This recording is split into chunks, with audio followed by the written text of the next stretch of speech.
कोकणामध्ये काही ठिकाणं अशी आहेत जिथे पोहोचण्यासाठी फक्त प्रवास करावा लागत नाही, तर निसर्गाच्या कुशीतून एक सुंदर सफर करावी लागते. हिरवीगर्द झाडी, नारळी पोफळीच्या बागा, पक्ष्यांचा किलबिलाट अशा सुंदर वातावरणातून प्रवास करत आपण पोहोचतो कोकणातील एका प्राचीन देवस्थानामध्ये, श्री केशवराज या अतिशय सुंदर पायवाटेवरून आसूद गावामधून आम्ही केशवराज मंदिराच्या दिशेने आमचा प्रवास आणि छोटासा ट्रेक सुरू केला. प्रवासाचा पहिला टप्पा म्हणजे हा साकव पार केल्यानंतर या समोर दिसत आहेत अशा सुमारे 250 पायऱ्या आपल्याला पार करायच्या आहेत. आणि या छोट्या ट्रेकची खास गोष्ट म्हणजे मोठ्यांपेक्षा लहान मुलांचाच उत्साह जास्त वाटत होता.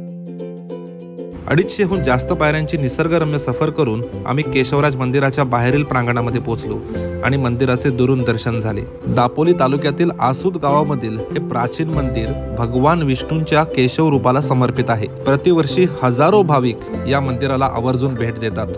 मंदिर परिसरामध्ये एक गोमुख आहे, ज्याच्यामध्ये डोंगरातून उगम पावलेला एक नैसर्गिक झरा अखंड वाहत असतो.